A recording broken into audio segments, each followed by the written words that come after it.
Date है आज 5 फरवरी 2021 और आज के करंट अफेयर के टॉपिक बहुत इंपॉर्टेंट होने वाले हैं यूपीएससी के लिए, पीसीएस के लिए, ईपीएफओ के लिए भी। तो देखते हैं आज का करंट अफेयर, उसके बाद हम क्वेश्चन करेंगे, क्वेश्चन लास्ट में करेंगे। तो स्टार्ट करते हैं। फर्स्ट टॉपिक क्या है? वेटलैंड कंजर्वेशन एंड मैनेजमेंट एक सेंटर बनाया है गवर्नमेंट ने। ये न्यूज़ में क्यों है, इसे सारी डिटेल में पढ़ेंगे हम। लिंगराज टेम्पल, ये न्यूज़ में, इसे डिटेल में देखेंगे। चोरा चोरी के अभी 100th एनिवर्सरी मनाई जा रही है, उसे देखेंगे। गोवर्धन स्कीम न्यूज़ में है, ये क्या है, इसे डिटेल में पढ़ेंगे। एरो इंडिया 2021, ये न्यूज़ में, इसे देखेंगे। कृतज्ञ एग्री इंडिया हैकाथन, ये क्या है, किससे रिलेटेड है, इसके बारे में न्यूज़ में पढ़ेंगे। भीमसेन जोशी जी न्यूज़ में, इन्हें पढ़ेंगे, इनके बारे में डिटेल से। और बांचे, ये क्या है, इसे देखेंगे। One district one product scheme क्या है, इसे देखेंगे। नेक्स्ट है जी lithium deposits in Mandya district of Karnataka, ये डिपॉजिट पाया जी कर्नाटक में, इसके बारे में डिटेल से पढ़ेंगे। और ये साइंस एंड टेक्नोलॉजी का टॉपिक है जो यूपीएससी में उससे रिलेटेड है, बहुत इंपॉर्टेंट होने वाला है ये। नेशनल रेल प्लान अभी आया, उसके बारे में डिटेल से पढ़ेंगे। और ethanol as an alternative fuel, इसके बारे में क्या न्यूज़ है, इसे देखेंगे। तो स्टार्ट करते हैं फर्स्ट टॉपिक से। फर्स्ट टॉपिक क्या है, ये जी centre for wetland conservation and management. ये अभी गवर्नमेंट ने बनाया है एक सेंटर वेटलैंड के कंजर्वेशन के लिए। वेटलैंड क्या होते हैं? आर्द्र भूमि। ये जी वेटलैंड, देखो आप, ये वेटलैंड है।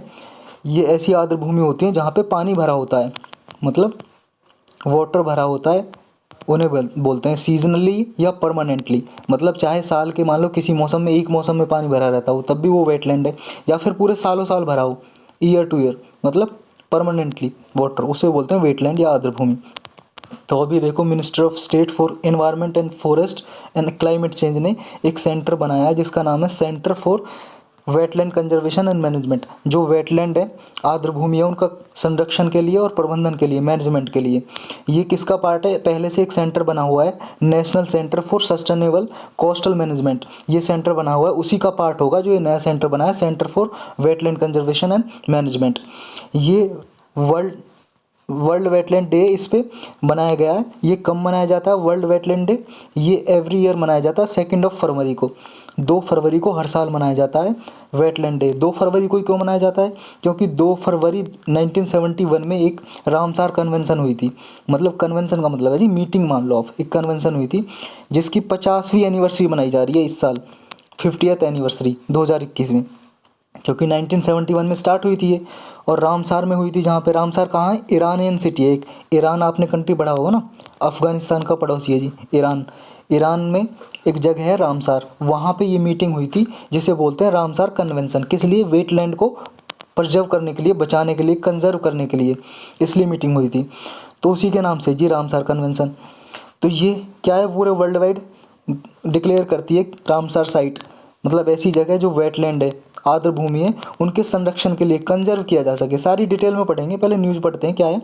जो वर्ल्ड वेटलैंड डे मनाया गया इस साल का, उसकी थीम क्या थी 2021 की? Wetland and water, wetlands and water, आर्द्र भूमियाँ और पानी, इसकी थीम है। फर्स्ट जो वर्ल्ड वेटलैंड डे मनाया गया था वो 1997 से मनाया गया था। ये चीज़ आपको ध्यान रखनी है कि 2 फरवरी 1971 में तो रामसार साइट, ये रामसार कन्वेंशन हुई थी, लेकिन उसके बहुत सालों बाद 1997 से वर्ल्ड वेटलैंड डे डिक्लेयर किया गया। और इसके बाद हर साल मनाया जाता है, एनुअली सेलिब्रेट किया जाता है वर्ल्ड वेटलैंड डे। अब इसमें आगे क्या है, अब जो ये सेंटर बनाया है centre for wetland conservation and management, इसका सिग्निफिकेंस क्या है, मतलब इंपॉर्टेंस क्या है, महत्व क्या है जी इसका? ये सेंटर बनाया, एक तो जी जो रिसर्च होगी, नॉलेज होगी, उसको क्या है, प्रमोट करेगा ये सेंटर वेटलैंड के कंजर्वेशन के लिए, मैनेजमेंट के लिए। ये क्या करेगा, एक पार्टनरशिप बिल्ड करेगा नेशनल और इंटरनेशनल लेवल पे, ताकि वेटलैंड को कंजर्व किया जा सके। एक नॉलेज हब क्रिएट करेगा, मतलब इन्फॉर्मेशन कलेक्ट करेगा वेटलैंड के लिए कि कोई थ्रेटन तो नहीं है इसे, मतलब कहीं से खतरा तो नहीं है, वेटलैंड ये ख़त्म तो नहीं हो जाएंगे। तो उनके लिए एक इन्फॉर्मेशन हब बनाएगा जो स्टेट्स के बीच में, यूनियन टेरिटरीज़ के बीच में, जो भी अथॉरिटीज़, वेटलैंड यूजर्स हैं, मैनेजर, रिसर्चर हैं, जो वेटलैंड पे रिसर्च वगैरह कर रहे हैं, खोज वगैरह कर रहे हैं, उनको इन्फॉर्मेशन एक्सचेंज की जाएगी। ये सेंटर काम करेगा ये। और क्या करेगा ये, नेशनल और इंटरनेशनल, मतलब नेशनल लेवल पे और स्टेट लेवल पे, या यूटी गवर्नमेंट को, जो यूनियन टेरिटरी की गवर्नमेंट है, जैसे दिल्ली हो गया, पौंडीचेरी हो गया, तो इनको क्या है, असिस्ट करेगा, सहायता करेगा, ताकि जो वेटलैंड कंजर्वेशन के लिए ये काम कर रहे हैं, मैनेजमेंट के लिए काम कर रहे हैं, वेटलैंड के कंजर्वेशन के लिए, संरक्षण के लिए काम कर रहे हैं, उनको प्रमोट किया जा सके, तो इनकी सहायता करेगा ये। अब वेटलैंड्स के बारे में डिटेल से जानते हैं। वेटलैंड का आपने पिक्चर देख ही लिया कैसा होता है, पानी भरा होता है जहाँ पे परमानेंटली या सीजनली, ये देखो लिखा seasonally, either seasonally or permanently. Wetlands are ecosystem saturated with water either seasonally or permanently, जिन पे या तो एक मान लो किसी बरसात के मौसम में सिर्फ जैसे बारिश होती है, मानसून सीजन आता है तभी पानी भरा रहता है, तो वो वेटलैंड है। कौन कौन सी कैटेगरी आती है वेटलैंड में, जैसे मैंग्रोव्स हो गए, मैंग्रोव्स फॉरेस्ट होते हैं जी, जैसे ये क्या है यहाँ पे वाटर भरा हुआ है, मैंग्रोव ऐसे पेड़ होते हैं, जैसे मान लो ये ट्री है कोई, आधी इसकी जड़ ना पानी में है और ऊपर ट्री है, तो उनको मैंग्रोव बोलते हैं, मैंग्रोव्स, समझ गए। मार्सिस दलदल होता है जी, रिवर्स जानते हो नदी, लेक्स झील, डेल्टाज, डेल्टाज क्या होते हैं आप जानते होंगे, जैसे रिवर है, गंगा रिवर का डेल्टा है, ये रिवर क्या है लास्ट में जब जहाँ पे ख़त्म होने वाली है ना, तो इसकी डिस्ट्रीब्यूटरीज बन जाती हैं, कई पार्टों में टूट जाती है। क्यों? क्योंकि लोड की वजह से इसमें बहुत ज़्यादा वो डिपॉजिट्स आ रहे होते हैं पानी के साथ बह के, वो क्या है इनको कई रिवर बन जाती है मान लो इसके, तो इस तरह क्या है डेल्टा सा बन जाता है इसका, तो इसलिए डेल्टा बोलते हैं। आपने मैथ में पढ़ा होगा ना, डेल्टा ऐसे डिनोट करते हैं डेल्टा को, तो डेल्टा की सी फॉर्म ले लेता है, डिस्ट्रीब्यूटरीज बन जाती हैं, याद करना डिस्ट्रीब्यूटरीज। एक होता है सहायक नदियाँ होती हैं जो आके मिलती है इसमें, उससे बोलते हैं ट्राइब्यूटरीज, और ये होती हैं डिस्ट्रीब्यूटरीज, समझ गए। तो इस तरह डेल्टा बनते हैं, तो उनको भी वेटलैंड में काउंट किया जाता है। फ्लड प्लेन्स, फ्लड प्लेन्स मतलब प्लेन एरिया है उन पे पानी भरा रहता है, वो फ्लड प्लेन्स हो गए। फ्लडेड फॉरेस्ट हो गए, जंगलों में हो रहता है। राइस फील्ड, ये इंपॉर्टेंट है जी, राइस फील्ड को भी वेटलैंड माना जाता है। जिस खेत में चावल उगते हैं ना जी, उस खेत को भी वेटलैंड की कंसीडर किया जाता है, माना जाता है। कोरल रीफ्स हो गए, मैरीन एरियाज। अब एक बात बताओ, आप सोच रहे होंगे कि समुद्र है, ओशियन है, ओशियन में तो पानी भरा रहता है, क्या उसको भी वेटलैंड बोलते हैं क्या, आर्द्रभूमि? नहीं, उसके लिए क्राइटेरिया है जी, देखो marine areas no deeper than 6 metre, मतलब 6 मीटर से ज़्यादा गहरा नहीं होना चाहिए। जैसे मान लो ये है जी ज़मीन और इस पर पानी भरा हुआ है, ये पानी 6 मीटर तक है, तो वेटलैंड उसे बोलेंगे, this is called wetland if 6 metre up to 6 metre water is filled, यहाँ पे भरा हुआ है। तो अगर 6 मीटर से ज़्यादा यहाँ मान लो 7 मीटर तक पानी भरा हुआ है, तो वो वेटलैंड की कैटेगरी में नहीं आएगा, समझ गए। तो इस तरह ओशियंस को नहीं बोला जाता वेटलैंड। अब देखो जी, जितने पूरे अर्थ की लैंड है ना हमारी, जितनी भी अर्थ है उस पर 6% वेटलैंड ने कवर कर रखा है एरिया, और इन पे कम से कम 40% जितने भी प्लांट और एनिमल स्पीसीज है ना पूरे वर्ल्ड में, इन पे रहते हैं 40% प्लांट्स, वहाँ पे रहते हुए live and breed in wetlands. Breed का मतलब है जी प्रोडक्शन करते हैं, यहीं पे बच्चे पैदा करते हैं। अब प्रोटेक्शन के लिए क्या क्या किया गया है, वेटलैंड को कहाँ कहाँ पे प्रोटेक्शन किया जाता है, कैसे कैसे। एक तो वेटलैंड के प्रोटेक्शन के लिए हमने पढ़ा रामसार कन्वेंशन है, रामसार कन्वेंशन जो 1971 में हुई थी।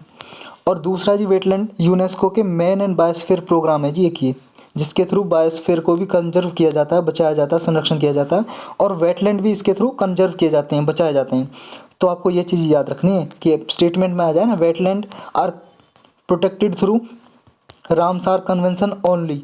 तो रामसार कन्वेंशन ओनली का मतलब है कि सिर्फ रामसार कन्वेंशन ही है वेटलैंड को कंजर्व करने के लिए, ना गलत हो जाएगा। यूनेस्को के प्रोग्राम है मैन एंड बायोस्फीयर प्रोग्राम, और अदर प्रोग्राम भी है जिनके थ्रू वेटलैंड का कंजर्वेशन किया जाता है। अब इसके सिग्निफिकेंस क्या है जी वेटलैंड के, क्यों बचाना क्यों ज़रूरी है जी, इनको बचाना इसलिए ज़रूरी है जी, जो हमारा नेचुरल इन्वायरमेंट है उसको प्रोटेक्ट करते हैं वेटलैंड। कैसे? ये फ्लड को मिटिगेट करते हैं, कम करते हैं। मान लो फ्लड आने वाली है यहाँ पे, और यहाँ पे वेटलैंड है, यहाँ पे बाढ़ आने वाली है, तो ये क्या है वाटर को कैप्चर कर लेंगे, फ्लड नहीं आने देते।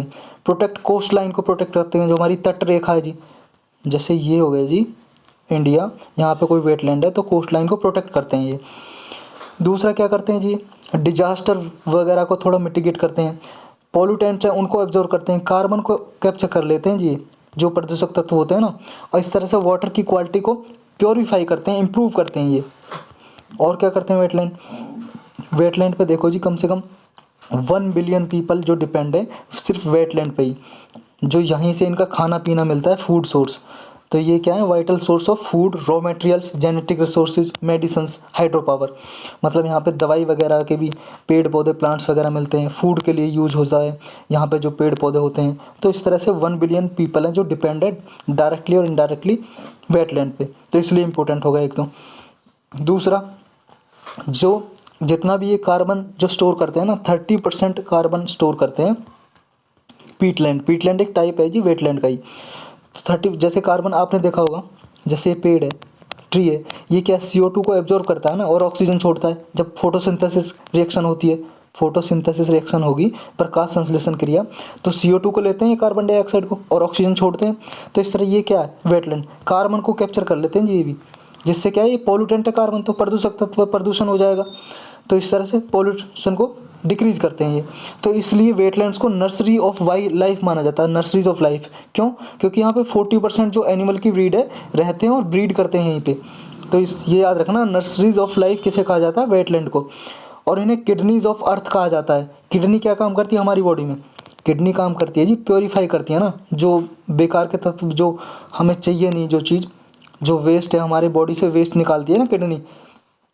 और ये ऐसी इसी तरह ये क्या है, वेटलैंड भी क्या है, वेस्ट को कंजर्व कैप्चर करके रखते हैं, एनवायरनमेंट में जो पोल्यूटेंट्स होते हैं उनको क्लीन करते हैं। तो इसलिए इन्हें किडनीज ऑफ अर्थ बोला जाता है। अब ये ट्रांसपोर्ट में भी, टूरिज्म में भी, कल्चरल और स्पिरिचुअल वेलबींग ऑफ पीपल में भी इंपॉर्टेंट रोल प्ले करते हैं। कैसे? ट्रांसपोर्ट में कैसे? अब लेक है जी, झील है कोई, इसको भी तो माना जाता है वेटलैंड। और यहाँ से मान लो इधर एक विलेज है, इधर एक विलेज है, तो यहाँ शिप से जाया जा सकता है, बोट से जाया जा सकता है, नाव से। तो इस तरह ट्रांसपोर्ट में भी इनका रोल है। टूरिज्म, यहाँ देखने लोग आते हैं, पर्यटक वगैरह। और कल्चरल स्पिरिचुअल इनकी सिग्निफिकेंस तो है ही जी। तो इस तरह से बहुत सारे एबोरिजिनल पीपल हैं जो मान लो जंगलों में जो लोग रहते हैं, यहाँ पे रहते हैं, इन पे डिपेंड रहते हैं। अब इनको थ्रेट्स क्या जी, वेटलैंड्स को खतरा किस किस चीज़ से? एक रिपोर्ट तैयार किया जी, सर्वे किया है किसने? ये IPBES ने, inter governmental science policy platform on biodiversity and ecosystem services. ये एक इंटर गवर्नमेंटल प्लेटफॉर्म है जिसने वेटलैंड की असेसमेंट की है ग्लोबल लेवल पे, मतलब मूल्यांकन किया है कि क्या क्या खतरा हो सकता है वेटलैंड को, आर्द्र भूमियों को। तो वो क्या किया है? एक तो ये कहा है जी इसने कि जो फॉरेस्ट जितने गति से डिसअपियर हो रहे हैं ना, मतलब फॉरेस्ट घट रहे हैं पूरे वर्ल्ड में, उससे 3 टाइम्स फास्टर ये डिसअपियर हो रहे हैं वेटलैंड, मतलब 3 गुना ज़्यादा स्पीड से ये डिसअपियर हो रहे हैं, मतलब लुप्त हो रहे हैं वेटलैंड, आर्द्र भूमि। और यूनेस्को की एक रिपोर्ट है जी, उसके अनुसार क्या है, जो वेटलैंड है वो क्या है, 40% वर्ल्ड का जो फ्लोरा और फोना है, फ्लोरा का मतलब है जी प्लांट एंड ट्रीज, और फोना का मतलब है एनिमल्स, जो इन पे रहते हैं यहाँ वेटलैंड में, उनको भी इम्पेक्ट पड़ेगा। अब बताओ जी, जब 40% वेटलैंड इन पे डिपेंड है वेटलैंड पे, और जब वेटलैंड ख़त्म हो जाएंगे तो 40% जो प्लांट और स्पीसीज़ हैं, जितने भी एनिमल्स हैं, वो तो ख़त्म हो ही जाएंगे ना ऑटोमेटिकली। मेजर थ्रेट क्या क्या है? सबसे ज़्यादा खतरा किससे है वेटलैंड को? एग्रीकल्चर, मतलब जैसे वेटलैंड होते हैं जी, इनको क्या है, इन पे मिट्टी विट्टी डाल के ख़त्म हो गया और इन पे कृषि करना शुरू कर देते हैं। एक तो सबसे बड़ा ये है। डेवलपमेंट भी है जी, मान लो वेटलैंड को ख़त्म कर दिया, यहाँ पे मिट्टी विट्टी डाल के बिल्डिंग बना दी, पॉल्यूशन की वजह से, क्लाइमेट चेंज की वजह से। तो ये सारे मेजर थ्रेट हैं। अब इंडिया में क्या स्टेटस है जी वेटलैंड का? इंडिया में स्टेटस है जी, ये बहुत इंपॉर्टेंट टॉपिक है जी वेटलैंड। इससे हर 2 साल में UPSC PCS क्वेश्चन, PCS तो हर साल क्वेश्चन कोई ना कोई पूछ लेता है, EPFO के लिए भी आपके लिए इम्पोर्टेंट है। इंडिया में कितनी लैंड है जो वेटलैंड से घिरी हुई है? लगभग 4.6%। जितनी भी इंडिया में लैंड है ना, 4.6% लैंड वेटलैंड से घिरी हुई है, जो 4.6 किसके बराबर है? 15.26 मिलियन हेक्टेयर के बराबर है। और इंडिया में जो रामसार साइट है कितनी है? 42 साइट्स हैं जो wetlands of international importance declare किए हैं। किसने? रामसार साइट कन्वेंशन के अनुसार। ये रामसार कन्वेंशन है, वो रामसार साइट डिक्लेयर करती है। इंडिया में 42 साइट्स हैं जो प्रोटेक्टेड हैं रामसार साइट्स की तरह। ये पूरे वर्ल्ड वाइड 2300 रामसार साइट हैं, 2300 साइट है जी पूरे वर्ल्ड में रामसार साइट डिक्लेयर की जाती हैं। इन्हें एक्स्ट्रा कंजर्वेशन इन पे ध्यान ज़्यादा दिया जाता है, क्योंकि इनको खतरा ज़्यादा होता है लुप्त होने का, इसलिए इन्हें एक्स्ट्रा प्रोटेक्शन दी जाती है रामसार साइट जिसको डिक्लेयर कर देते हैं। और जो लेटेस्ट साइट है 42nd रामसर साइट है ना इंडिया की, वो सोकर वेटलैंड कॉम्प्लेक्स डिक्लेयर किया लद्दाख में। सोकर एक लेक है जी, झील है, कहाँ पे? लद्दाख में, सोकर के नाम से। ये टी साइलेंट है इसमें, सोकर। ये झील के अराउंड एक एरिया है पूरा, उसको बोलते हैं पूरा वेटलैंड कॉम्प्लेक्स। तो ये रामसर डिक्लेयर किया अभी 2021 में डिक्लेयर किया लेटेस्ट, शायद 1-1.5 महीने की बात है बस। तो ये लेटेस्ट साइट है, 42 से 42nd साइट है ये। और एक चीज़ याद रखनी है आपको, कि रामसार साइट तो 42 हैं। इसके रामसार कन्वेंशन के में ही एक रजिस्टर होता है अलग, जिसका नाम है मॉन्ट्रो रिकॉर्ड। मॉन्ट्रो रिकॉर्ड, उसमें 2 साइट है इंडिया की। कौन कौन सी? केवलादेव है एक तो, और दूसरी है जी लोकतक लेक। लोकतक लेक, ये आपको याद रखना है। पहले इसमें चिल्का लेक भी आती थी, चिल्का लेक जो उड़ीसा में है, लेकिन चिल्का लेक को हटा दिया गया। क्यों? क्योंकि इसलिए रिमूव कर दिया गया क्योंकि इसको कंजर अच्छे से इसका इम्प्रूवमेंट हो गया। इसमें मॉन्ट्रो रिकॉर्ड में वही साइट डाली जाती हैं जिनको बहुत ही ज़्यादा खतरा है, बहुत ही ज़्यादा थ्रेट है कि अगर इन पे प्रोटेक्शन पे ध्यान नहीं दिया गया तो ये ख़त्म हो जाएंगे ये वेटलैंड। तो इनमें 2 साइट आती हैं सिर्फ मॉन्ट्रो रिकॉर्ड में। और इंडिया में वेटलैंड को बचाने के लिए 2017 में कुछ रूल्स बनाए गए, नियम, जिनका नाम है वेटलैंड्स कंजर्वेशन मैनेजमेंट रूल्स। ये पहले 2010 में बनाए गए थे, 2010 में, वेटलैंड को बचाने के लिए। उसके थ्रू एक अथॉरिटी बनाई गई थी, सेंट्रल वेटलैंड रेगुलेटरी अथॉरिटी। अब जो रूल बनाए 2017 के, ये अथॉरिटी को डिलीट कर दिया, रिप्लेस कर दिया। किसने? अब बना दिया नेशनल वेटलैंड कमेटी। ये बना दिया जी, जो क्या है एडवाइजरी रोल प्ले करती है, एज गवर्नमेंट को एडवाइस देती है वेटलैंड को कंजर्व कैसे किया जाए। तो ये याद रखना आपको। 2010 में थी सेंट्रल वेटलैंड रेगुलेटरी अथॉरिटी, 2017 में इसको रिप्लेस कर दिया किसने? नेशनल वेटलैंड कमेटी, अब जो वेटलैंड पे ध्यान देती है। अब जो वेटलैंड की डेफिनेशन जब ये 2017 में क्या है ये अथॉरिटी बनाई गई, तो इसने वेटलैंड की डेफिनेशन से कुछ एरियाज़ को हटा दिया। जैसे पहले बैक वाटर्स भी आते थे, बैक वाटर्स जैसे केरल में मिलते हैं जी, कयाल बैक वाटर्स। लेगून्स, जैसे चिल्का लेक को लेगून्स माना जाता है। तो क्रीक्स, क्रीक्स जैसे क्रीक्स कहाँ पे मिलते हैं आपको अधिकतर? इंडिया और पाकिस्तान का बॉर्डर है ना, यहाँ पे एक सर क्रीक है, क्रीक होते हैं जी। दलदल एरियाज को बोलते हैं, दलदल मार्सी एरियाज होते हैं। एस्चुरीज, एस्चुरीज यहाँ पे आपने देखा होगा जी, 2 ऐसे जो इंडिया है, यहाँ पे 2 एस्चुरीज मिलती हैं। तो इनको ना वेटलैंड की कैटेगरी से हटा दिया है, रिमूव कर दिया है। ये वेटलैंड में नहीं आता, ये आपको ध्यान रखना है। बैकवाटर, लेगून, क्रीक्स और एस्चुरीज 2017 के जब रूल्स बनाए थे उसमें आइडेंटिफाई, और 2017 के रेगुलेशन के अकॉर्डिंग स्टेट गवर्नमेंट है वो आइडेंटिफाई करती हैं वेटलैंड कि किन किन को वेटलैंड डिक्लेयर किया जाए। ये आइडेंटिफाई करती हैं, पता लगाती हैं। और डिक्लेयर कौन करती है? National wetland committee. ये याद रखना आपको। अब जो ये national centre for sustainable coastal management बनाया है अभी गवर्नमेंट ने वर्ल्ड वेटलैंड डे पे, ये इसके बारे में थोड़ा पढ़ लो। ये चेन्नई में लोकेटेड है, तमिलनाडु के चेन्नई में, और ये एक रिसर्च इंस्टीट्यूट है जो ministry of environment, forest and climate change के अंडर काम करेगा। समझ गए? तो इसमें इतना ही था। चलते हैं अपनी नेक्स्ट पे। नेक्स्ट है जी Lingaraj temple. Lingaraj temple news में था, इसे देख लियो आप। ये फ़ोटो है जी इसका, ये देखो ध्यान से आप, ये ध्यान से देखो, इसका कलर देखो। ये उड़ीसा में लोकेटेड है। ये अभी न्यूज़ में क्यों है?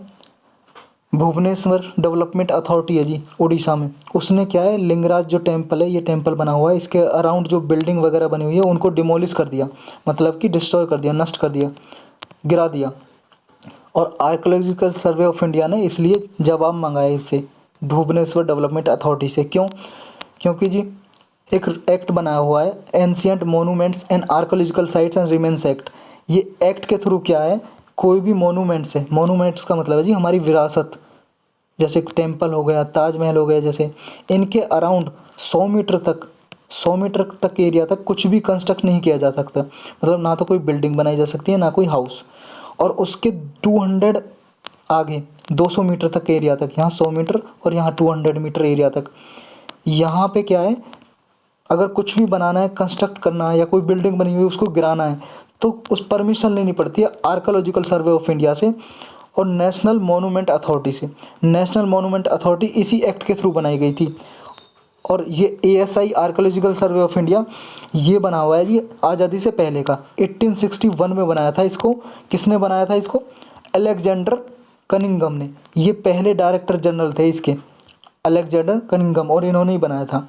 ये मिनिस्ट्री ऑफ कल्चर के अंडर काम करती है, और नेशनल मॉन्यूमेंट अथॉरिटी है ना, ये भी मिनिस्ट्री ऑफ कल्चर के अंडर काम करती है। और ASI भी, आर्कोलॉजिकल सर्वे ऑफ इंडिया भी किसके अंदर काम करता है? Ministry of culture. और इसका हेडक्वार्टर कहाँ पे? न्यू दिल्ली में जी। और इसका भी नेशनल मॉन्यूमेंट अथॉरिटी का भी हेडक्वार्टर कहाँ पे? न्यू दिल्ली में। और नेशनल मॉन्यूमेंट अथॉरिटी का एक चेयरमैन होता है, 5 फुल टाइम मेंबर होते हैं और 5 पार्ट टाइम मेंबर होते हैं। और जो आर्कोलॉजिकल सर्वे ऑफ इंडिया का डायरेक्टर होता है ना जी, वो डायरेक्टर इसका मेंबर होता है, समझे, किसका, नेशनल मॉन्यूमेंट अथॉरिटी का, नेशनल मॉन्यूमेंट अथॉरिटी का।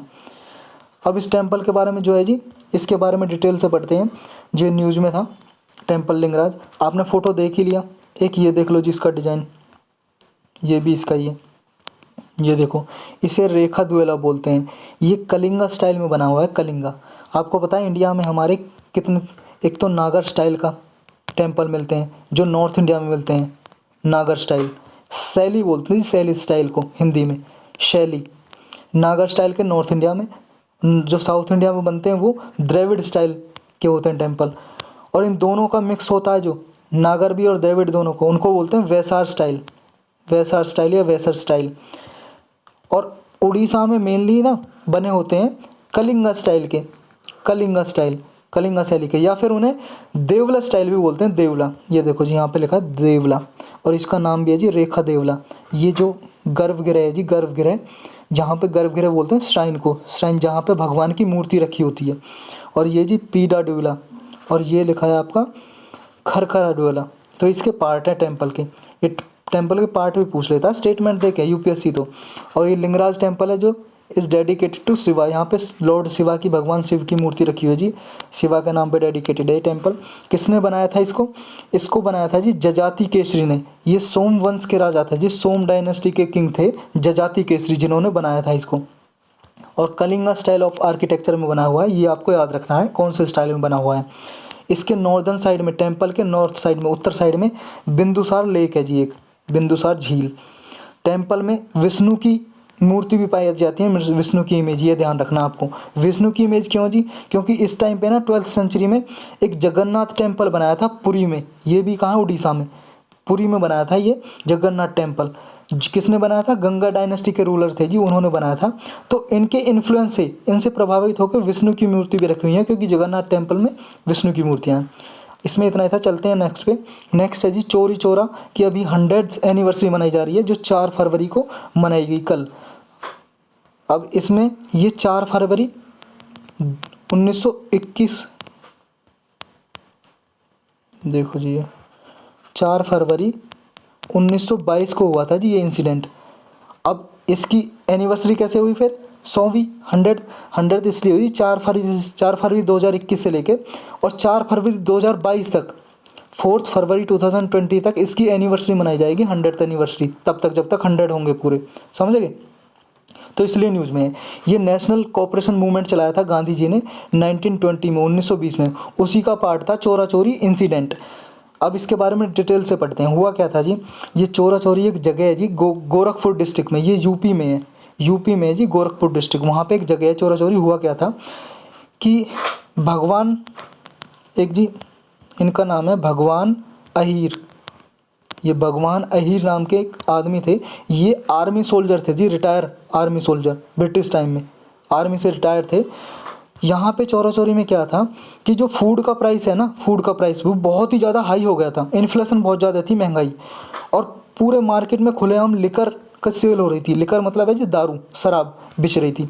तो इसके विरोध में नेशनल कोऑपरेशन मूवमेंट तो चल ही रहा था, तो इसने भगवान अहीर ने क्या किया, इन्होंने इसके विरोध में प्रोटेस्ट कर दी, मतलब विद्रोह कर दिया, प्रोटेस्ट। अब ये विद्रोह कर रहे थे तो पुलिस ने इनको अरेस्ट कर लिया, पुलिस ने अरेस्ट कर लिया और कहाँ पे डाल दिया, चोरा चोरी पुलिस स्टेशन में। चोरा चोरी के नाम से ही था जी पुलिस स्टेशन, वहाँ पे डाल दिया इनको, चोरा चोरी पुलिस स्टेशन। अब जो विद्रोह कर रहे थे इस भगवान अहीर के साथ लोग, उन लोगों ने क्या किया, चोरा चोरी पुलिस स्टेशन में आग लगा दी। वहाँ पे 22 पुलिसमैन और 3 सिविलियंस थे, वो जल के मर गए। ये सारा इंसिडेंट था।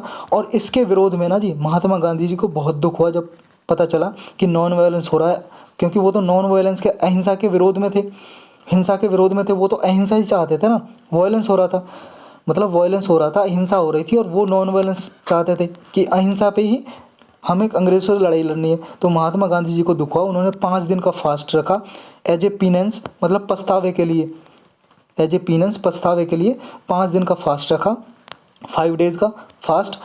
और फिर 12 फरवरी को, 4 फरवरी को हुआ था इंसिडेंट, 5 दिन का फास्ट रखा। उसके बाद 12 फरवरी को निर्णय लिया गांधी जी ने डिसाइड किया कि ये चौरी चौरा इंसिडेंट्स के बाद कि नेशनल कोऑपरेशन मूवमेंट है उसको रोका जाए। तो एनसीएम को नेशनल कोऑपरेशन मूवमेंट यानी कि असहयोग आंदोलन बोलते हैं हिंदी में, असहयोग आंदोलन, नेशनल कोऑपरेशन मूवमेंट को रोक दिया 12 फरवरी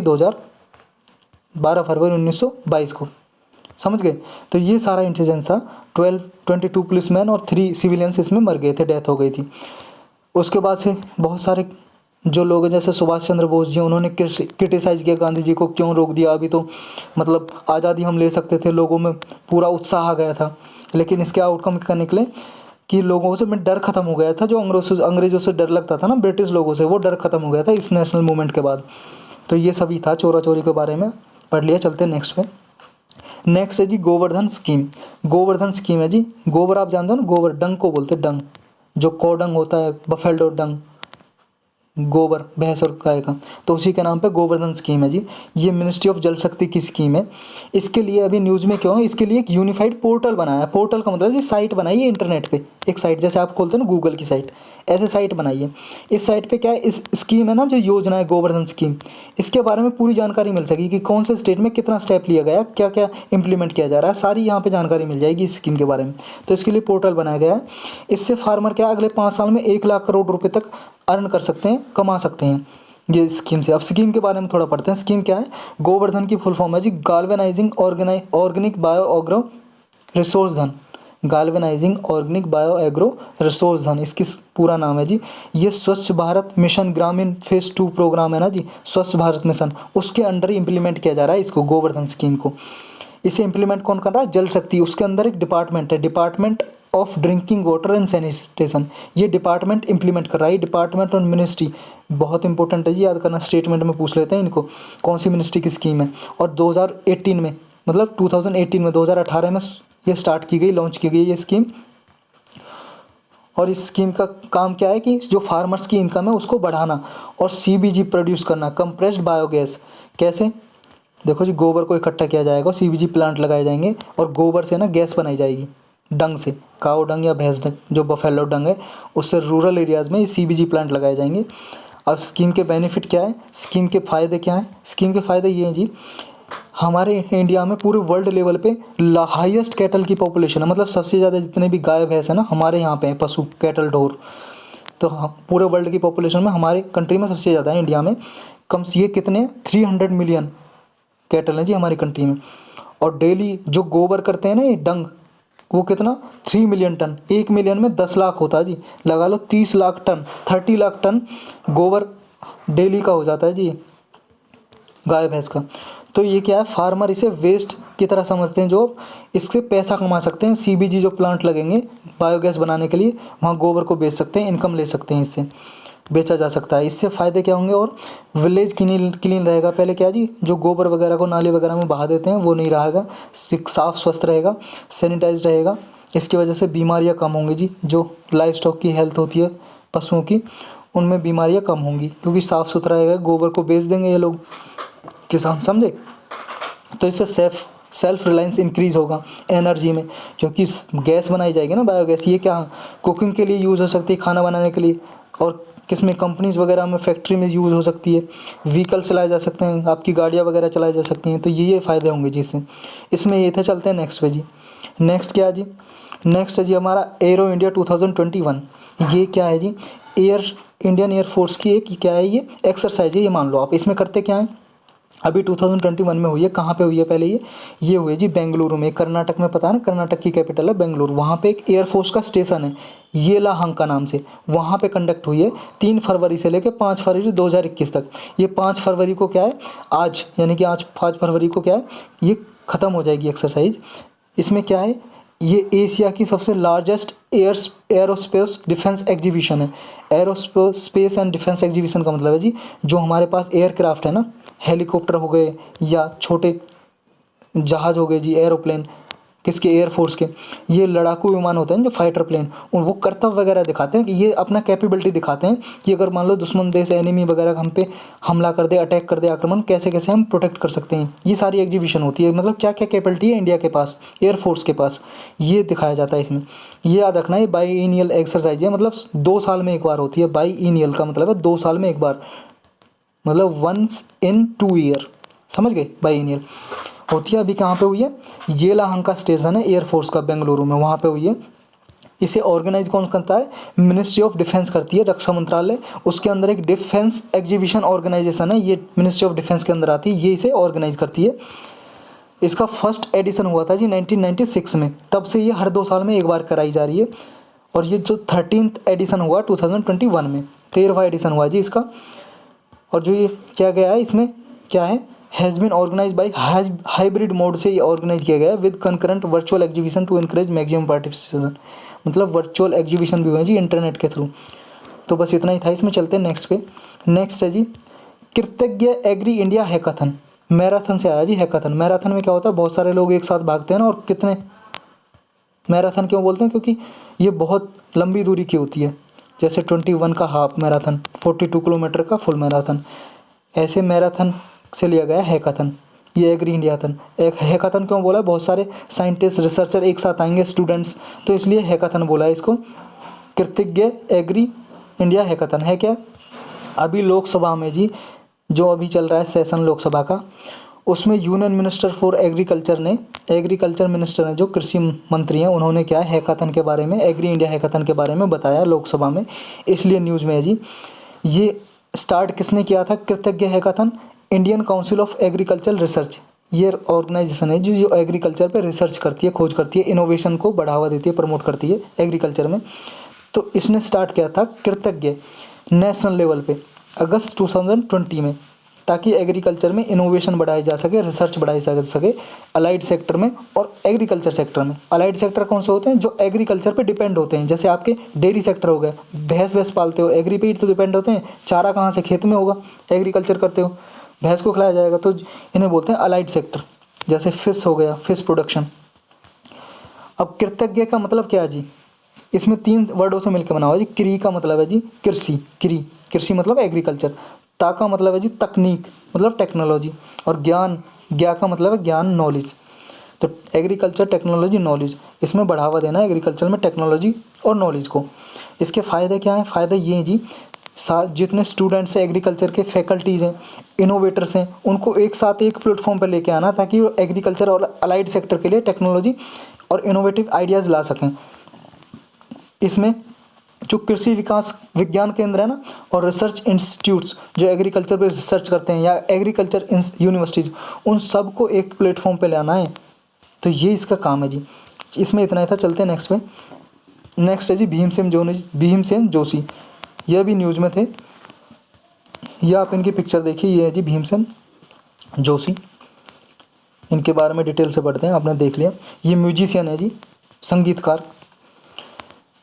ये देखो जी, इनकी जो एनिवर्सरी मनाई गई जी अभी, सैनिटरी सेलिब्रेशन, मतलब इनकी 100वीं एनिवर्सरी 4 फरवरी 2021 को, यानी कि कल मनाई गई, 4 फरवरी 2021 को। ये डॉयन ऑफ द म्यूजिक है जी पंडित भीमसेन जोशी। डॉयन का मतलब है जी फेमस पर्सन, बहुत ही प्रसिद्ध आदमी, प्रतिष्ठित सदस्य। डॉयन का मतलब जो पंडित भीमसेन गुरुजी जोशी हैं, 1922 में इनका जन्म होता है और 2011 में इनकी मृत्यु हो जाती है। तो इनकी ईयर लॉन्ग एनिवर्सरी मनाई जाएगी, जैसे चौरी चौरा की मनाई जा रही है ना जी, 4 फरवरी 2021 से 4 फरवरी 2022 तक। इसी तरह इनकी भी मनाई जाएगी 4 फरवरी 2021 से लेकर 4 फरवरी 2022 तक, क्योंकि 2022 में इनकी 100th एनिवर्सरी होगी ना पूरी, तो पूरे 1 साल मनाई जाएगी इनकी 100th एनिवर्सरी, समझ गए। चौरी चौरा और भीमसेन जोशी की एक साथ, तो आपको ये याद रखना है। ये कहाँ से थे भीमसेन जोशी जी, ये कर्नाटक से थे, और ये हिंदुस्तानी क्लासिकल ट्रेडिशन में गाते थे जी। हमारे इंडिया में म्यूजिशियन की 2 कैटेगरी होती हैं जी, एक हिंदुस्तानी स्टाइल, ये नॉर्थ इंडिया में परफॉर्म होता है, और एक होता है जी द्रविड़ स्टाइल, ये होता है सदर्न इंडिया में, साउथ इंडिया में। ये 2 स्टाइल हैं जी म्यूजिक के, लेकिन ये साउथ इंडिया से थे, कर्नाटक से, फिर भी ये हिंदुस्तानी स्टाइल में गाते थे। ये चीज़ आपको याद रखनी है। और हिंदुस्तानी स्टाइल में भी बहुत सारे फॉर्म होते हैं, जैसे ख्याल फॉर्म से गाते थे, ही इज़ नोन फॉर ख्याल फॉर्म फॉर सिंगिंग, और बहुत ज़्यादा पॉपुलर थे डिवोशनल सॉन्ग के लिए, भजन वगैरह, अभंग वगैरह ये सिंग करते थे, गाते थे। भीमसेन जोशी किराना घराने से बिलोंग करते थे, संबंध रखते थे। जैसे घराना होते हैं जी हर म्यूजिक के, जैसे जयपुर घराना हो गया, ऐसे ही किराना घराना, ये किराना घराना से, हिंदुस्तान क्लासिक म्यूजिक का घराना है जी किराना घराना, उससे बिलोंग करते थे। 1998 में 1998 में जी इनको संगीत नाटक अकेडमी इन्हें अवार्ड मिला। ये म्यूजिक का सबसे हाईएस्ट अवार्ड होता है जी संगीत में, संगीत नाटक अकेडमी अवार्ड। ये कौन देता है इसे? संगीत नाटक अकेडमी है जी, वही देती है। ये अकेडमी बनी हुई है जी न्यू दिल्ली में। न्यू दिल्ली में कहाँ पे? मंडी हाउस मेट्रो स्टेशन आपने सुना हो तो उसके पास ही बनी हुई है जी संगीत नाटक अकेडमी, कनॉट प्लेस के पास। और भीमसेन जोशी जी हैं, जो भीमसेन जोशी जी हैं, उनको 2009 में भारत रत्न भी दिया गया जी, जो हमारे इंडिया का सबसे हाईएस्ट सिविलियन अवार्ड है। सबसे ऊंचा अवार्ड भारत रत्न है जी, जिसके लिए कोई पैसा नहीं दिया जाता, ये याद रखना आपको। सिर्फ क्या दिया जाते हैं? सर्टिफिकेट दिया जाता है भारत रत्न का और मेडल। समझ गए? यही था जी इनके बारे में। अब चलते हैं नेक्स्ट न्यूज़ पर। नेक्स्ट है जी ओरोबांचे। ये क्या है जी? अभी न्यूज़ में है जी, ये है जी हिडन पैरासाइट वीड। वीड का मतलब है जी खरपतवार, एक तरह मतलब वीड घास है जी, जो क्या नुकसान पहुंचाती है। ग्रास कह सकते हो आप। हिडन पैरासिटिक का क्या मतलब है जी? पैरासिटिक का मतलब है जी ऐसे स्पीसीज होते हैं, प्लांट स्पीसीज, जो कि मान लो एक साथ हो रहे हैं कोई स्पीसीज, ये ए स्पीसीज है, ये बी। अब जिसमें एक को ही फ़ायदा होता है बेनिफिट, दूसरे को नुकसान होता है। समझ गए? एक को बेनिफिट होता है, दूसरे को नुकसान होता है। तो जब ये क्या है, मस्टर्ड के साथ होती है। मस्टर्ड सरसों को बोलते हैं जी, सरसों के साथ होती है ये वीड घास होती है जो पैरासिटिक वीड। इससे होता क्या है? यील्ड लॉस होता है जी। यील्ड लॉस का मतलब है जी प्रोडक्शन का लॉस। मान लो एक खेत है जी, फील्ड है ये, इसमें 10 टन सरसों हो रही है मस्टर्ड एक साल में। तो क्या है, अगर ये भी होगी ना पैरासिटिक वीड, पैरासिटिक ओरोबांचो इसके साथ, तो ये क्या है, इसकी जो प्रोडक्शन है, प्रोडक्टिविटी मान लो 10 टन हो रही है एक खेत में, तो एक खेत में सिर्फ क्या है 5 टन ही होगी फिर, क्योंकि सारी जो न्यूट्रिशन है ना ये ओरोबांचो खा गया। ये ओरोबांचो देखो पहले आप क्या है, ये है जी ओरोबांचो। ये सरसों के खेत में हो जाती है, ये घास की तरह ये हो जाती है। तो ये सारा जो न्यूट्रिशन है ना मस्टर्ड का, सरसों का, सारा ये ले लेता है, सरसों को मिल ही नहीं पाता। तो क्या है, उसकी यील्ड कम हो जाएगी, 50% तक लॉस हो जाती है जी, आधी। जैसे 10 टन हो रही है एक खेत में, 5 टन ही होगी फिर। समझ गए? ये जी ओरोबांचो। इसे ब्रूम रैप्स भी बोलते हैं ओरोबांचो को। अब ये जान लिया पैरासिटिक वीड होता है जी। ये वेजिटेबल्स लेग्यूम्स की तरह होता है, ये फूड क्रॉप्स की तरह स्ट्रेटजिक अटैक करता है। मतलब जैसे ये आपने देख ही लिया, मान लो फूड क्रॉप हुआ कोई, या कोई वेजिटेबल हो रही है जैसे सब्जी वगैरह, तो इनको भी अटैक करता है ये। इनकी भी जो प्रोडक्टिविटी है, यील्ड है, उनको भी नुकसान पहुंचाता है।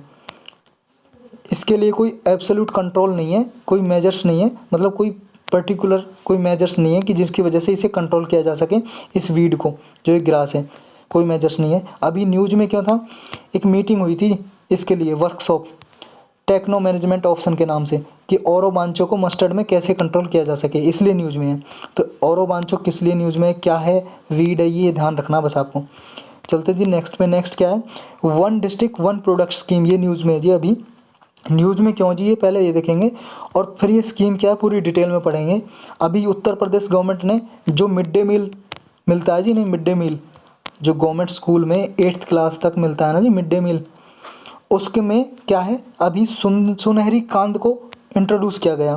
सुनहरी कांद क्या है, ये ऑरेंज फ्लेश स्वीट पोटैटो। ये शकरकंदी जानते हो आप, शकरकंदी है जी ये, ऑरेंज फ्लेश्ड स्वीट पोटैटो। ये देखो, नहीं देखिए तो शकरकंदी, ये देख लो आप, आपने खाई भी हो, मीठी लगती है। ये ऑरेंज कलर की सी होती है, इसलिए इसका नाम है ऑरेंज फ्लेश स्वीट पोटैटो। और शकरकंदी को स्वीट पोटैटो बोलते हैं, आपको पता ही होगा। तो मिड डे मील स्कीम में बच्चों को ना, जो मिड डे मील दी जाती है, खाना दिया जाता है ना जी लंच में बच्चों को, उस खाने के साथ ये स्वीट पोटैटो भी दी जाएगी। इसलिए न्यूज़ में उत्तर प्रदेश गवर्नमेंट ने अभी इंट्रोड्यूस की है। अब इसके बारे में जानते हैं। ये जब स्कीम शुरू करी गई थी, सबसे पहले उत्तर प्रदेश ने शुरू किया था इसको, 1 डिस्ट्रिक्ट 1 प्रोडक्ट। ये इसके लिए 106 प्रोडक्ट, 106 प्रोडक्ट चूज किए गए और 103 डिस्ट्रिक्ट में, और 27 स्टेट्स में ये चूज किए गए 106 प्रोडक्ट। मतलब इनको प्रोडक्ट को क्या है, बढ़ावा देना। मान लो इसका पूरा काम क्या है, पूरा डिटेल में जानेंगे। अभी थोड़ा ये पढ़ते हैं कि क्या क्या है इसमें। देखो जी, इसके लिए इम्प्लीमेंट करने के लिए है ना, ओडॉप को इम्प्लीमेंट करनी है। 1 डिस्ट्रिक्ट 1 प्रोडक्ट को इम्प्लीमेंट करने के लिए स्टेट लेवल पे एक कमेटी बनाई गई, जिसका नाम है स्टेट एक्सपोर्ट प्रमोशन कमेटी, और डिस्ट्रिक्ट लेवल पे बनाई गई डिस्ट्रिक्ट एक्सपोर्ट प्रमोशन कमेटी। ये हर स्टेट में बनाई गई, ऑल स्टेट में। सिर्फ वेस्ट बंगाल को छोड़ के। वेस्ट बंगाल में नहीं इम्प्लीमेंट की जाती है जी ये स्कीम, ये याद रखना आपको। तो वेस्ट बंगाल को छोड़ के सब में ये कमेटी बनाई गई इसको इम्प्लीमेंट करने के लिए। अब स्कीम के बारे में क्या है डिटेल में पढ़ते हैं। ये सबसे पहले स्टार्ट की जी उत्तर प्रदेश गवर्नमेंट ने, फिर पूरे इंडिया लेवल पे की गई। इसमें होता क्या है, इसमें जी एक प्रोडक्ट चुन लिया जाता है। जैसे एक डिस्ट्रिक्ट में मान लो किसी में चूड़ियाँ बनती है, बेंगल्स, इनको प्रमोट किया जाएगा। या एक कोई प्रोडक्ट होता है जी आलू, पटेटो होते हैं, या फिर किसी में मैंगो होते हैं किसी एक डिस्ट्रिक्ट में, तो उस प्रोडक्ट को प्रमोट करना पहले डिस्ट्रिक्ट लेवल पे, फिर स्टेट लेवल पे और फिर इंटरनेशनल लेवल पे।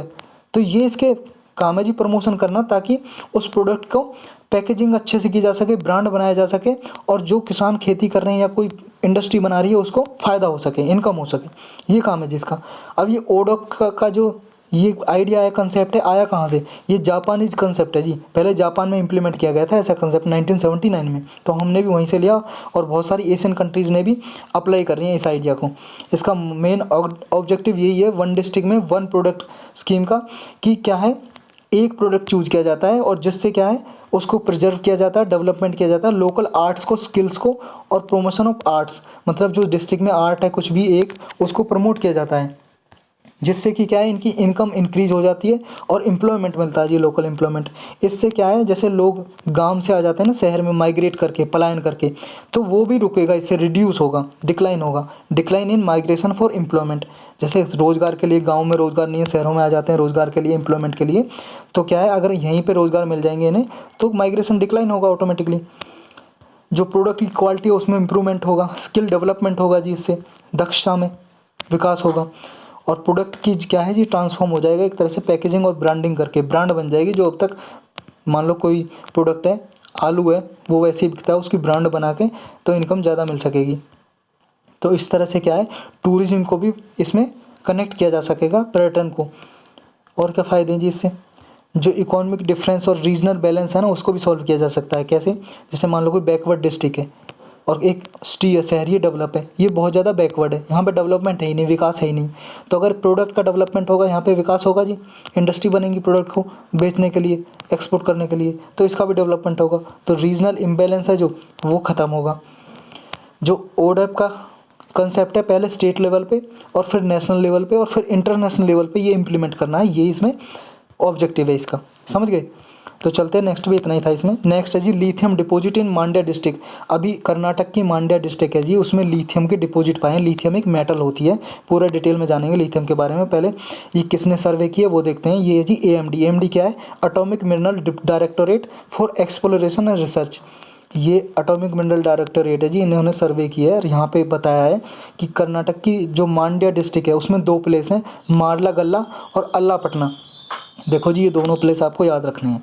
यूपीएससी तो 2-3 क्वेश्चन हर साल मैच द फॉलोइंग में पूछ लेती है और ऐसे प्लेस पूछती है जो न्यूज़ में रहे हों, और अगर आपने न्यूज़ में पढ़े हैं अच्छे से तो वो जवाब दे पाओगे आप, तो नहीं तो नहीं। आप 2020 का पेपर देख लो, ऐसे ऐसे पूछे हैं कि आपने कभी सुने ही ना हो, तो ये ऐसे ही नाम होते हैं। अब ये नाम याद कर लो, मार्लागल्ला, अल्लापट्टना, ये मांड्या डिस्ट्रिक्ट में कर्नाटक की। तो यहाँ पे कहा है इसने, AMD ने, एटॉमिक मिनरल डायरेक्टोरेट ने, कि यहाँ पे 1600 टन तक डिपॉजिट है लिथियम का। अब लिथियम के बारे में डिटेल से पढ़ते हैं, लिथियम क्यों डिपॉजिट मिला है, तो क्यों इतना खुशी होने की क्या बात है, इतना खुशी क्यों हो रहे हैं। देखो जी ये लिथियम है, पहले तो आप ये लिथियम देखो, ये जी लिथियम एक मेटल है, ये देख रहे हैं, ये बहुत ही लाइटेस्ट मेटल है, बहुत हल्की है जी, आपके हाथ पे रख दी तो पता ही नहीं चलेगा है या नहीं है। पूरे वर्ल्ड की सबसे लाइटेस्ट मेटल है जी, सबसे हल्की मेटल, धातु। और ये सॉलिड मेटल है, ये याद रखना, सॉलिड है जी, बहुत ज़्यादा सॉलिड है लेकिन लाइट है।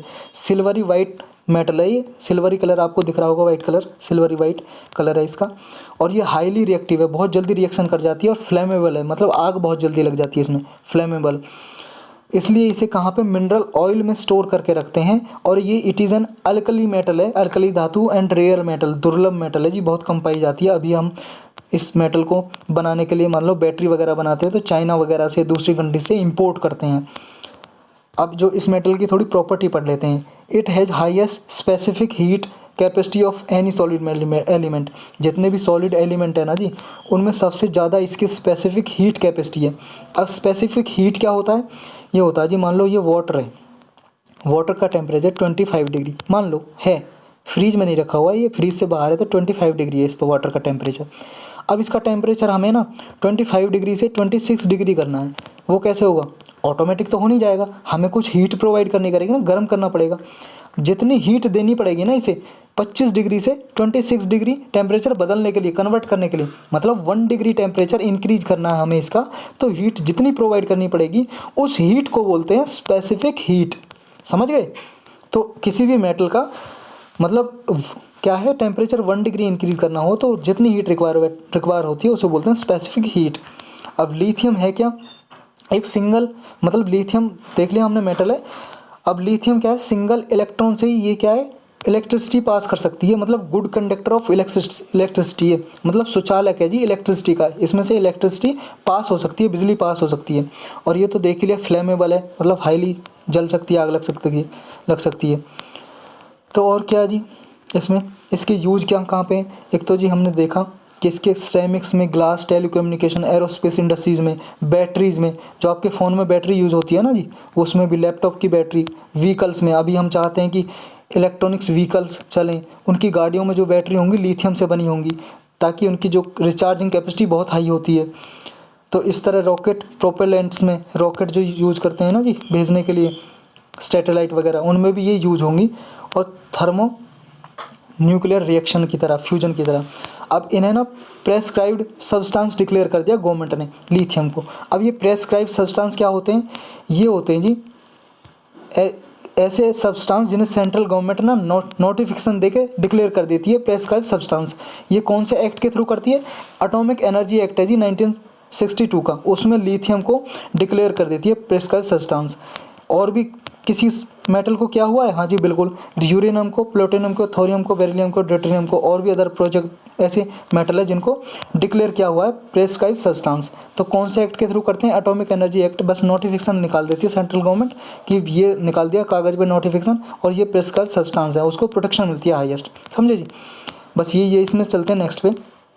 नेक्स्ट है जी नेशनल रेल प्लान। अभी नेशनल रेल प्लान बनाया है मिनिस्ट्री ऑफ रेलवे ने, रेलवे नेटवर्क को इम्प्रूव करने के लिए। तो इसके बारे में क्या ऑब्जेक्टिव है, क्या क्या दिया गया है इसमें, ये डिटेल से पढ़ते हैं। इसमें क्या है जी, फर्स्ट पॉइंट है जी, to increase the modal share of railways from 27% to 45% in freight by 2030। Freight का क्या मतलब है जी? फ्रेट का मतलब है जी माल। जो मालगाड़ी होती है ना, आपने मालगाड़ी देखी होंगी जो गुड्स ले जाती है, मान लो कोल लेके जा रही है, कोयला या कोई प्रोडक्ट कंपनी का बना है, फ़ोन वगैरह, ये ट्रेन में ट्रांसपोर्ट करते हैं ना जी, एक प्लेस से लेकर दूसरे प्लेस पे, तो उनको बोलते हैं जी फ्रेट ट्रेन या फ्रेट। तो ये अभी जितने भी माल की ढुलाई होती है ना हमारी कंट्री में, वो रेल से जितनी होती है, ट्रेन से, वो 27% होती है। इसको 2030 तक 45% तक करना है, पहला टारगेट तो ये। इससे क्या होगा? Reduce carbon emission. जैसे हम मान लो व्हीकल से, बस वगैरह से करते हैं, ट्रक से या लारियों से करते हैं, उसमें क्या है, कार्बन इमिशन बहुत होता है ना, पॉल्यूशन। तो ये पॉल्यूशन कम हो जाएगा, क्योंकि ट्रेन क्या है, इलेक्ट्रिक है, बिजली से चलेंगी, तो पॉल्यूशन कम होगा। ये एक टारगेट है जी इसका। तो पूरे ईयर लॉन्ग ना एक सर्वे की जाएगी इसके लिए कि 2030 तक के जितना भी ट्रैफिक है उसे कंट्रोल करने के लिए, फ्रेट और पैसेंजर में, दोनों में, मतलब पैसेंजर ट्रेन होती हैं तो जैसे आप बैठ के जाते हो ट्रेन में, और फ्रेट ट्रेन कौन सी होती है? मालगाड़ी, जिसमें माल जाता है।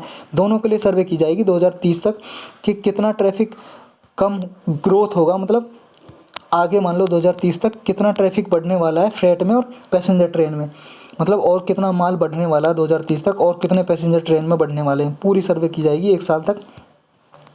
और जो फ्रेट ट्रेन होती है ना, इनकी स्पीड अभी एवरेज स्पीड पता है कितनी है? 22 किलोमीटर, 22 किलोमीटर पर आवर। तो इसको बढ़ा के 50 किलोमीटर पर आवर किया जाएगा। समझ रहे हो कितनी धीमी चलती हैं? 22 की स्पीड पे चलती हैं, इतना तो साइकिल चल जाती हैं कोई तेज़ चलाने वाला हो तो। अब एवरेज स्पीड है जी, हाईएस्ट स्पीड नहीं है, एवरेज। ये 50 किलोमीटर तक करनी है एवरेज। जिससे क्या है, जो कॉस्ट है रेल की ट्रांसपोर्टेशन की, उसे 30% तक रिड्यूस करना है। इससे कस्टमर को बेनिफिट होगा जी, उसकी प्राइस कम लगेंगे ना, कोई माल रेल से भिजवाना चाहता है, कम प्राइस देना पड़ेगा। तो ये एक विजन 2024 तैयार किया है जी, नेशनल रेलवे प्लान का ही पार्ट है जी। मतलब ये जो as a part of national railway plan vision 2020 launch किया गया है। जिसमें क्या किया गया है इस प्रोजेक्ट में? इस प्रोजेक्ट के थ्रू विजन 2024 है, 100% इलेक्ट्रिफिकेशन होगा। मतलब जितनी भी रेल हैं, ट्रेन है, वो इलेक्ट्रिक से चलेंगी। अभी क्या है, बहुत सी ट्रेन डीजल से भी चलती हैं, कोयला से भी चलती हैं, जैसे पुराने ज़माने में चले करती थी। तो इनको 100% इलेक्ट्रिफिकेशन किया जाएगा। जितने कंजेस्टेड रूट हैं, जितने भी जिन पे ज़्यादा ट्रैफिक रहता है, उनकी मल्टी ट्रैकिंग की जाएगी। और जो दिल्ली से हावड़ा और दिल्ली से मुंबई जो रूट है ना, उसकी स्पीड की जाएगी 160 किलोमीटर पर आवर तक की जाएगी। और जो गोल्डन क्वाड्रिलेटरल है और गोल्डन डायगोनल, इन रूट पे 130 किलोमीटर तक की जाएगी। ये रूट जानते हो आप, गोल्डन क्वाड्रिलेटरल? ये जी देखो, ये जी अपना इंडिया, ये अपना इंडिया, ये इंडिया, यहाँ पे है बंगाल, कोलकाता, यहाँ पे जी दिल्ली, यहाँ पे दिल्ली, यहाँ पे है मुंबई और यहाँ पे चेन्नई। इनमें ट्रेन कनेक्ट है जी इनसे। इसको बोलते हैं, क्या बोलते हैं? Quadrilateral, quadrilateral, golden quadrilateral, golden quadrilateral. और गोल्डन डायगोनल किसे बोलते हैं? डायगोनल, गोल्डन डायगोनल बोलते हैं जी इसे, डायगोनली कनेक्ट, दिल्ली से चेन्नई, मुंबई से कोलकाता, ये होगा जी गोल्डन डायगोनल। तो इनकी स्पीड, एवरेज स्पीड कितनी करनी है? 130 किलोमीटर पर आवर तक करनी है ट्रेन की। और जितनी भी क्रॉसिंग है, लेवल क्रॉसिंग मतलब ट्रेन से रोड क्रॉस होता है ना जी, उनको एलिमिनेट करना है, हटाना है, मतलब ब्रिज वगैरह बनाना है उन पे। तो ये इसके विजन में है जी शामिल। बस इतना ही था जी। नेक्स्ट पे चलते हैं। Ethanol as a alternative fuel. Ethanol क्या होता है जी? एक फ्यूल है जी, जैसे पेट्रोल डीजल होते हैं ना, गाड़ी चलती हैं, ये भी क्या है, पेट्रोल डीजल में मिलाया जाएगा और इसी से भी गाड़ियाँ वगैरह, कार वगैरह, बाइक वगैरह आपकी चलेंगी। अब इसके बारे में डिटेल से बढ़ते हैं। देखो जी, ये एक पॉलिसी 2018 में, 2018 में नेशनल पॉलिसी ऑन बायोफ्यूल बनाई गई गवर्नमेंट ने, जिसमें ये रखा गया कि इथेनॉल ब्लेंड पेट्रोल प्रोग्राम चलाया गया। इसके अंतर्गत, इस पॉलिसी के अंतर्गत चलाया गया net ethanol blended petrol programme. इसके क्या रखा गया टारगेट? इसमें टारगेट रखा गया 2030 तक, 2030 तक पेट्रोल में इथेनॉल ब्लेंडिंग करनी है 20%। ब्लेंडिंग का मतलब है जी मिक्स करना, मिक्स, समझ रहे हो? इथेनॉल फ्यूल है, इथेनॉल जैसे मान लो पेट्रोल अभी यूज़ होता है, 100% पेट्रोल डाला इस बाइक में, बाइक में 80% क्या होगा? पेट्रोल होगा और उसमें 20% होगा इथेनॉल। तो इथेनॉल को मिक्स कर देंगे, ब्लेंड का मतलब मिक्स ही होता है, समझे? मिक्स कर देंगे 2030 तक। लेकिन ये टारगेट अभी जनवरी 2021 में ये टारगेट ना आगे कर दिया, एडवांस कर दिया है। मतलब जो 20% हमें 2030 तक मिलाना था ना पेट्रोल में, 20%, 20% 2030 तक, ये अब 2025 तक ही ब्लेंड करना, मिक्स करना है 20%, ये आगे बढ़ा दिया, ये याद रखना। अब 2025 तक, जब ये पॉलिसी लॉन्च की थी तब तक तो था 2030 तक, अब 2025 तक कर दिया, ये याद रखना आपको 20%। अब गवर्नमेंट ने क्या क्या इफर्ट लिए हैं इसके लिए? देखो जी, एक तो इथेनॉल है ना, जो ये शुगर केन से बनाया जाता है, food grain area, sugar cane गन्ना कोई बोलते हैं, पता होगा, उसके रॉ मटेरियल से बनाया जाता है। और गवर्नमेंट ने जो मील प्राइस है इसके फिक्स कर दिए हैं, रॉ मटेरियल के लिए, शुगर केन के लिए फिक्स कर दिए हैं। और गवर्नमेंट ने कहा है जो भी ऐसी डिस्टिलरीज बनाएगा ना, जो क्या है, जो ये मोलासिस क्रिएट करती है, मोलासिस बोलते हैं सीरा को, सीरा होता है जैसे गुड़ बनता है, गुड़ का सीरा होता है, सभी दिखाऊंगा, ये देखो, आपने नहीं देखा था, ये देख लो पहले, ये जी सीरा देखा होगा आपने। और जिसने गन्ना नहीं देखा है, गन्ना भी देख लो, पीछे गन्ना रखा है, शुगर केन, इससे बनता है सीरा, जिसे मोलासिस बोलते हैं इंग्लिश में। ये जी कुछ और नहीं है, मोलासिस, डरने की बात नहीं है आपको। अब गवर्नमेंट ने कहा है जो डिस्टिलरीज बनाएगा, डिस्टिलरीज होती है भट्टी, कोलू, कोलू जानते हैं आप? कोलू बनाते हैं जहाँ पे गुड़ वगैरह बनता है, उन्हें कोलू बोलते हैं, हिंदी में यार भट्टी बोलते हैं, भट्टी, उन्हीं को बोलते हैं डिस्टिलरीज। गवर्नमेंट ने कहा है जो भी ऐसी डिस्टिलरीज बना सेटअप करेगा, जो जिससे मोलासिस, ये मोलासिस बनाया जाएगा सीरा, उनको सबवेंशन स्कीम मिलेगी, वो इंटरेस्ट मिलेगा सबवेंशन स्कीम के थ्रू, मतलब उन्हें लोन वगैरह मिलेगा आसान किस्तों में, रेट कम देनी पड़ेगी, समझ गए? ये कहा है गवर्नमेंट ने। अब इथेनॉल होता क्या है पूरा डिटेल में जानते हैं जी। पहले जान लिया ये पेट्रोल में मिलाया जाएगा, ये जी इथेनॉल देख लिया आपने, ऐसी बोतल में करे जाते हैं, पेट्रोल डीजल की तरह ही दिखता है, ये इथेनॉल है, फ्यूल है, ईंधन। ये किस किस से बनाया जा सकता है ये याद रखना आपको। ये बनाया जा सकता है शुगर केन से भी, गन्ने से भी, मेज से, मेज मतलब मक्का है जी, भुट्टा खाया आपने? भुट्टा वही है जी मेज। पॉपकॉर्न तो खाया होगा, भुट्टा नहीं खाया तो पॉपकॉर्न है, पॉपकॉर्न, तो इसी से बन जा, मेज से। वीट, गेहूँ से बनता है। इनसे ही ज़्यादा क्यों निकलता है ये इथेनॉल? क्योंकि इसमें हाई स्टार्च कंटेंट होता है, हाई स्टार्च कंटेंट, स्टार्च का होता है कार्बोहाइड्रेट को बोलते हैं जी, इनमें ज़्यादा कार्बोहाइड्रेट होती है शुगर केन, मेज, वीट में, इनसे बनता है इथेनॉल। और इथेनॉल को मेनली शुगर केन मोलासिस से बना जाता है, जो शुगर केन से सीरा बनता है ना, मेनली इससे ही प्रोड्यूस होता है इथेनॉल। फर्मेंटेशन प्रोसेस से होता है, फर्मेंटेशन प्रोसेस, ये याद रखना आपको। और गैसोलाइन में, मतलब गैसोलाइन पेट्रोल को ही बोलते हैं जी, पेट्रोल डीजल, इनमें मिक्स किया जाता है ये, ताकि इससे क्या होता है, इथेनॉल में ऑक्सीजन के मॉलिक्यूल होते हैं, ऑक्सीजन के। इससे होता क्या है, जो इंजन में जब ये यूज़ होता है ना, जब ऑक्सीजन होगा तो इंजन में इस जो फ्यूल होगा ये कंप्लीटली जल जाएगा, पूरा बर्न हो जाएगा। ये पूरा देखो जी, combust the fuel completely, fuel पूरा जल जाएगा। और इससे क्या है, कार्बन इमिशन बहुत कम होगा, रिड्यूस होगा, जिससे पॉल्यूशन कम होगा। समझ गए, एनवायरमेंटल में पॉल्यूशन रिड्यूस हो जाएगा, इसलिए इथेनॉल को यूज़ किया जा रहा है। और इथेनॉल को रिन्यूएबल फ्यूल माना जाता है, रिन्यूएबल एनर्जी। क्यों? क्योंकि जैसे शुगर केन वगैरह से बनाया जाएगा, ये तो फोटोसिंथेसिस से अपना भोजन बनाते हैं ना, प्रकाश संश्लेषण क्रिया, फोटोसिंथेसिस। तो ये क्या है, दोबारा शुगर केन को उगाया जा सकता है। तो इस तरह से क्या है, इन्हें रिन्यूएबल एनर्जी माना जाता है, इथेनॉल को रिन्यूएबल फ्यूल है, नवीनीकरण ईंधन। तो इतना ही था आज के करंट अफेयर में। तो अब हम क्वेश्चन करेंगे इस पे बेस्ड। तो आप तैयार हो तो बोलो यस। तो यस, तो चलिए जी क्वेश्चन करते हैं। फर्स्ट क्वेश्चन क्या है, ये आएगा जी फर्स्ट क्वेश्चन।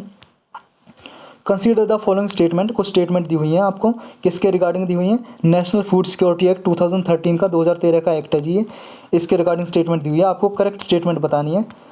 ये देखो जी, फर्स्ट स्टेटमेंट है, eldest man of the beneficiary household is considered as head of the family for the purpose of issuing ration card. इसके अंतर्गत जो नेशनल फूड सिक्योरिटी एक्ट है जी, उसके अंतर्गत क्या है, किसी भी फैमिली में राशन कार्ड इशू किया जाएगा, जो सबसे बड़ा आदमी होगा उस घर में उसके नाम से किया जाएगा। और इस एक्ट के अंतर्गत, इस एक्ट के थ्रू क्या है, सेकंड स्टेटमेंट बोल रही है, the act entitles 35 kilogram of food grains as per Antyodaya Anna Yojana household per month and whereas 5 kilogram food grains per household per person per month.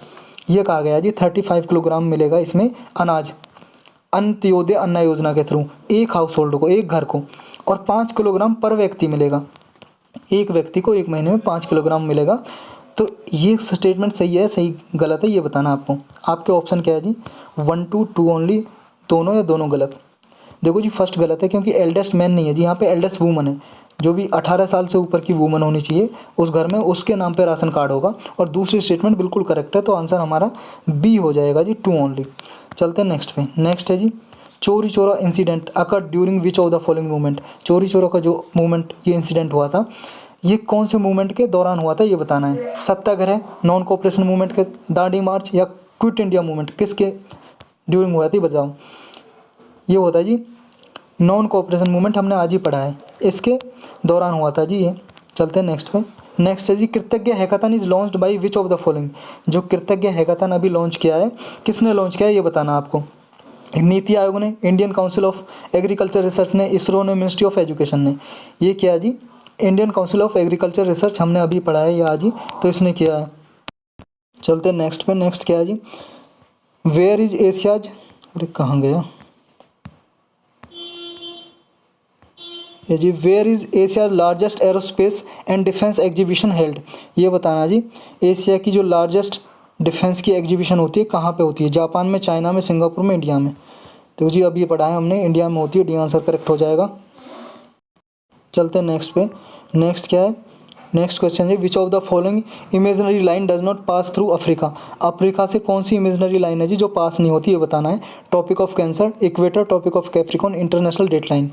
इसका आंसर है जी D, tropic international date line. ये तीनों line है, tropic of Cancer, tropic of Capricorn, equator, तीनों pass होती हैं जी, international date line नहीं होती। ये रसिया है जी और यूएसए, इनके बीच में से होती है जी ये इंटरनेशनल डेट लाइन, आपने देखा होगा मैप पे। चलते हैं जी नेक्स्ट पे। नेक्स्ट है जी, metro new recently seen in new sell be adopted in which of the following state of India for the first time. पहली टाइम मेट्रो न्यू एक बनाया जा रहा है जी, ये कहाँ पे इम्प्लीमेंट होगी फर्स्ट टाइम, कौन से स्टेट में, ये बताना आपको। कोलकाता, दिल्ली, पंजाब, महाराष्ट्र। इसका आंसर है जी डी, महाराष्ट्र। ये नासिक में होगी, महाराष्ट्र के नासिक में। एक बस की तरह सर्विस होगी जी, ये मेट्रो की तरह, जिसके ऑटोमेटिक गेट खुलेंगे सब। तो ये मेट्रो न्यू सबसे पहले नासिक में स्टार्ट की जा रही है, महाराष्ट्र में। चलते हैं जी नेक्स्ट पे। नेक्स्ट है जी, गैस्ट्रोडिया एग्निसेलस रिसेंटली सीन इन न्यूज़। ये गैस्ट्रोडिया एग्निसेलस है क्या, न्यूज़ में देखा गया, ये बताना आपको। World largest fresh water species, new snake species, ugliest orchid species, newly discovered frog species from western Ghat. बताओ जी क्या है। देखो जी, ये जी सी आंसर इसका, अगलियस्ट ऑर्चिड स्पीसीज। ये सबसे भद्दा, पूरे वर्ल्ड में सबसे भद्दा है जी, सबसे गंदा दिखने वाला ऑर्चिड है जी ये। अगलीस्ट मतलब सबसे गंदा भद्दा दिखने वाला। ये देखो जी, ये है, ये सबसे गंदा ऑर्चिड है जी, अगलीस्ट का नाम दिया गया है इसे पूरे वर्ल्ड में। गैस्ट्रोइडिया, ये जी गैस्ट्रोडिया एग्निसेलस, याद रखना आपको। ये कुछ समय पहले न्यूज़ में था जी, पढ़ाया था मैंने करंट अफेयर में। नेक्स्ट है जी term neural network sometimes seen in news means, neural network news में दिखता है जी, इसका मतलब क्या है ये बताना है आपको। आपके ऑप्शन दिए गए हैं ये। फर्स्ट है networking between cells based on their mRNA, जो mRNA के बेस्ड पे क्या है सेल्स होती हैं उनमें नेटवर्किंग से रिलेटेड है क्या। बी बोल रही है point two point network for urgent assistance in cyber crime matter, cyber crime matter से रिलेटेड है क्या ये। Network for disengaged computer cloud, computer cloud जो कंप्यूटर में डेटा स्टोर होता है उस वगैरह से नेटवर्क से रिलेटेड है क्या ये। डी है जी process that mimics the way the human brains operate, mimics का मतलब है जी कॉपी, जैसे ह्यूमन ब्रेन ऑपरेट करता है उसकी तरह ये बिहेव करता है क्या, इससे रिलेटेड है क्या। बताओ जी क्या है इसका आंसर। इसका आंसर है जी डी, ये जो ह्यूमन ब्रेन ऑपरेट करता है उसको मिमिक करता है, न्यूरल नेटवर्क उसी को बोलते हैं। चलते हैं नेक्स्ट पे, डी आंसर हो जाएगा उसका। कंसीडर द फॉलोइंग स्टेटमेंट, को स्टेटमेंट दी हुई है नीलगिरी से रिलेटेड। नीलगिरी बायोस्फीयर रिजर्व हमने बहुत बार पढ़ा है, बायोस्फीयर रिजर्व का एक स्पेशल लेक्चर ले रखा है जी, आप देख सकते हो प्लेलिस्ट में जाके, इन्वायरमेंट एंड ज्योग्राफी के प्लेलिस्ट बनाई हुई है उसमें जाके देख सकते हो। सारे 18 बायोस्फीयर रिजर्व अच्छे से उसमें किए गए हैं कवर, और यूपीएससी में हर साल पूछा जाता है क्वेश्चन किसी से, तो आप देख सकते हो। इसके बारे में क्वेश्चन है जी, फर्स्ट स्टेटमेंट है Nilgiri biosphere reserve is the largest protected forest area in India. India में सबसे बड़ा प्रोटेक्टेड फॉरेस्ट जो है वो नीलगिरी बायोस्फीयर रिजर्व है क्या, ये बताना है। सेकंड है Nilgiri biosphere reserve is spread across Tamil Nadu Karnataka Kerala, जो नीलगिरी बायोस्फीयर रिजर्व है ये 3 स्टेट में फैला हुआ है, तमिलनाडु कर्नाटक केरला में। थर्ड बोल रही है सिंगूर प्लेटू विच sustain elephant population connect western Ghat and eastern Ghat, Nilgiri biosphere reserve में ही सिंगूर प्लेटू है जी जो वेस्टर्न घाट और ईस्टर्न घाट को जोड़ता है, कनेक्ट करता है, जहाँ पे एलिफेंट की पॉपुलेशन पाई जाती है। तो बताना जी करेक्ट स्टेटमेंट कौन सा है, 2 only 1 2 1 3 all of the above. इसका आंसर है जी D, all of the above, तीनों सही है जी। सबसे लार्जेस्ट प्रोटेक्टेड फॉरेस्ट है जी हमारे इंडिया में नीलगिरी बायोस्फीयर रिजर्व, और बाकी के 2 भी सही हैं जी। नेक्स्ट है जी consider the following statement regarding Asiatic cheetah के बारे में कुछ स्टेटमेंट दी हुई है जी, आपको बताना जी करेक्ट स्टेटमेंट। पहली स्टेटमेंट बोल रही है Asiatic cheetah is believed to survive today only in China, ये सिर्फ चाइना में ही मिलता है अभी, केवल और केवल एशियाटिक चीता। सेकंड स्टेटमेंट बोल रही है it is classified as a critically endangered species by IUCN red list, IUCN की जो रेड लिस्ट है ना जी, international union for conservation of nature, इसके बारे में पूरा डिटेल से मैंने पढ़ा है, एक लेक्चर बना हुआ है, डिस्क्रिप्शन में देख सकते हो, उसका लिंक दिया हुआ है। तो ये उसकी लिस्ट में क्रिटिकल एंडेंजर्ड की कैटेगरी में आता है क्या, ये बताना है करेक्ट है स्टेटमेंट्स। थर्ड बोल रही है Asiatic cheetah which once roamed India's vast forest and grasslands was declare extinct in India in 1950s, 1950 के दशक में ही इंडिया में ही लुप्त हो गया था जी, ये बताना आपको करेक्ट है या सही, मतलब गलत है। 1 2 1 3 2 3 1 2 3। देखो जी पहली स्टेटमेंट बिल्कुल गलत है, क्योंकि ये चाइना में नहीं, केवल ईरान में मिलता है जी, ईरान में एशियाटिक चीता। और 2 स्टेटमेंट बाकी की सही हैं जी, जहाँ जहाँ पे एक है वो काट दो, 1 कट गया, बी कट गया, डी कट गया, सी आंसर आ गया जी। तो इस तरह से हमारा लेक्चर समाप्त हो गया जी। अब मिलेंगे जी कल तक के लिए वेट करो। थैंक्स फॉर वॉचिंग, और अच्छा लगे तो शेयर कर सकते हो जी आप।